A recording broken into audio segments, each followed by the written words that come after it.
Atenção! Lembrando que este vídeo é baseado na história real do planejamento da construção até o dia da descoberta do Titanic no fundo do mar. Tudo que será produzido não será ficção, mas sim, será tudo baseado de acordo com a história ocorrida na época do Titanic antes e depois de sua tragédia. Sem mais delongas. Bom vídeo! Construído para a White Star Line no início do século XX.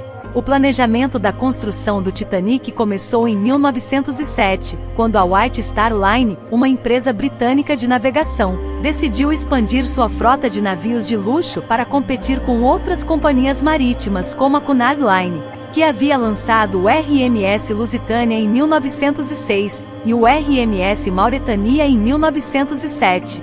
Esses navios eram rápidos, elegantes e considerados entre os melhores transatlânticos da época. Eles estabeleceram novos padrões de velocidade e conforto para viagens transatlânticas, criando uma competição significativa entre as companhias de navegação. A White Star Line, em prol do sucesso e da popularidade dos navios da classe Lusitania, decidiu construir uma nova classe de navios de luxo, a classe Olympic, que são os navios Olympic, Titanic e Britannic. Esses navios foram projetados para rivalizar com os da Cunard Line em termos de luxo, conforto e também para competir em termos de velocidade. Em 16 de dezembro de 1908 era começada a construção do RMS Olympic, o primeiro navio da classe Olympic da White Star Line. O processo de construção ocorreu nos estaleiros da Harland and Wolff em Belfast, na Irlanda do Norte. No ano seguinte, em março de 1909, era começada a construção do famoso Titanic, também nos estaleiros da Harland and Wolff, em Belfast, Irlanda do Norte. Projetado pelo engenheiro naval Thomas Andrews, o navio foi uma resposta à crescente demanda por viagens transatlânticas de passageiros e foi parte de uma competição feroz entre as principais companhias de navegação da época. O Titanic foi construído com uma estrutura de aço e dividido em 16 compartimentos estanques, projetado para tornar o navio inafundável. No entanto, em caso de aquecimento, apenas 4 compartimentos poderiam ser inundados sem comprometer a flutuação. A construção traçou uma mão de obra de milhares de trabalhadores, com uma capacidade para mais de 2.220 passageiros. Sua construção incorporou inovações tecnológicas da época, incluindo um sistema de propulsão composto por 3 hélices e uma usina de energia que incluía 24 caldeiras alimentadas por carvão. Em março de 1911, finalmente o RMS Titanic era lançado ao mar, marcando um marco na engenharia naval da época. Chegando dia 10 de abril de 1912, sua viagem inaugural começa sob o comando do capitão Edward John Smith. O Titanic, partindo de Southampton, Inglaterra, rumo a New York, carregando na primeira classe 325 passageiros, já na segunda classe 285 passageiros, já na terceira classe o Titanic tinha 706 passageiros na terceira classe. Nessa viagem, John Jacob Astor, quarto homem mais rico do mundo a bordo do Titanic, estava acompanhado de sua jovem esposa, Madeleine, que estava grávida na época. Desfrutando do luxo e do conforto que o Titanic oferecia aos passageiros de alta classe que viajavam neste navio, mais aos que buscavam uma oportunidade nos Estados Unidos.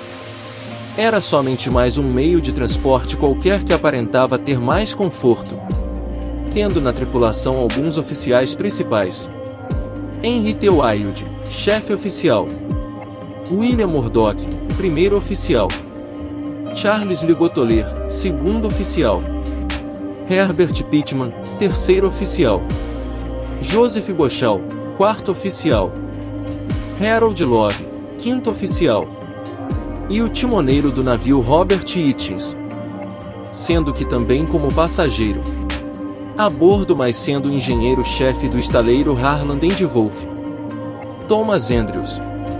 O Titanic, como foi dito, tinha como mandante do navio o capitão Edward John Smith.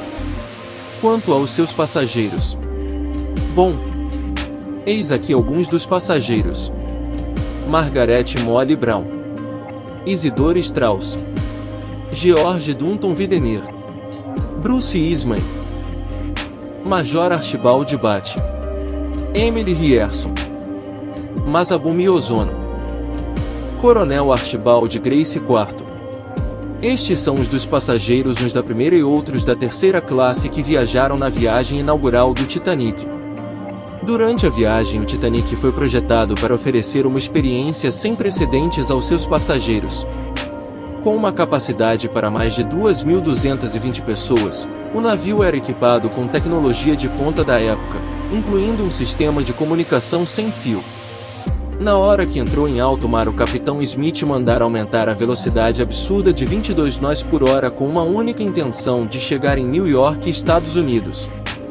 Como o maior e perfeito navio cuja sua velocidade seria a mais rápida do mundo. Enquanto que na primeira classe passageiros com suas fortunas pagavam para fazer as suas refeições caras. E outros aproveitavam as suas suítes de primeira classe que rivalizavam com os melhores hotéis da época para que os passageiros pudessem assim desfrutar de uma bela e maravilhosa viagem, sem saber que o inesperado desespero de naufrágio e morte estava por vir. Depois de ignorar os 3 avisos de geleiras mandados por navios que já tinham passado pelo caminho da colisão que poderia salvar o navio, em 14 de abril de 1912 às 23h40 da noite, ocorre a colisão entre o Titanic e o iceberg no Atlântico Norte. A colisão abriu uma série de rombos no casco do navio, comprometendo sua estrutura. O impacto foi muito fatal. Após a colisão, muitos dos passageiros não sabiam o que estava acontecendo.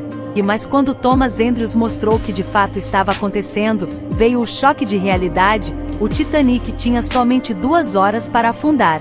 Naquela hora foi mandado colocar os coletes salva-vidas e ir para o convés superior em direção aos botes para sair do Titanic, mas havia um detalhe muito fatal. Havia somente botes com capacidade para 70 pessoas, que dava somente para menos da metade dos passageiros, ou seja, um número absurdo de 16 botes salva-vidas. Sendo também que a tripulação do Titanic, eles lutaram para manter a ordem e cumprir os protocolos de evacuação, mas a situação caótica, a falta de botes resultaram em cenas de desespero e tragédia. A orquestra do navio tocou música para acalmar os passageiros, mas o pânico era muito grande.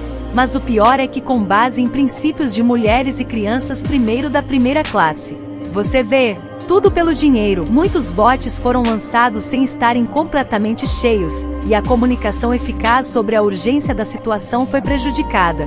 E quanto mais a água invadia, mais a proa mergulhava, mais a popa levantava, ao ponto que o navio não aguentou e se partiu ao meio. E finalmente, às 2 horas da manhã de 15 de abril de 1912, o RMS Titanic mergulha para as profundezas, levando consigo 1.523 almas, sendo que somente 702 pessoas escaparam desse inferno com vida. O navio RMS Carpathia chegou somente 4 horas depois do naufrágio do Titanic e só conseguiu resgatar 702 sobreviventes.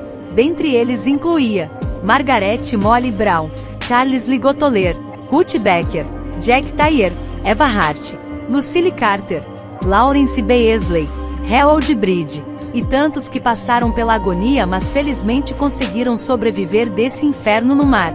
O naufrágio do Titanic teve um impacto significativo na opinião pública e nas discussões sociais da época. A notícia do naufrágio foi inicialmente recebida com choque e incredulidade.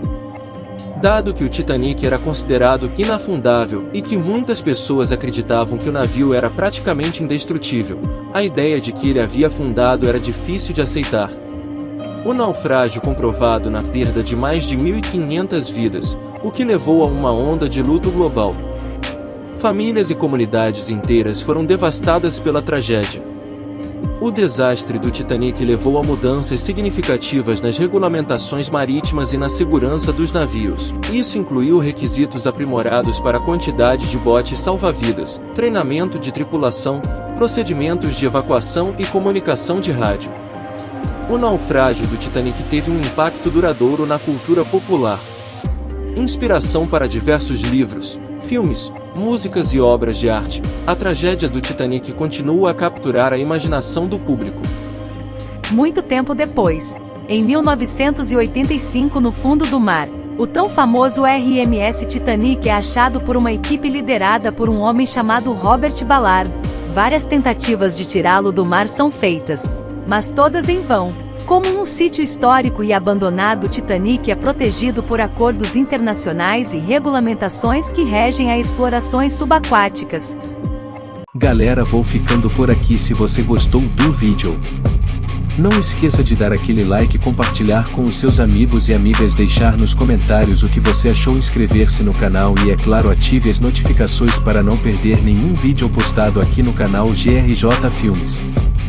Valeu pela audiência, forte abraço e tamo junto!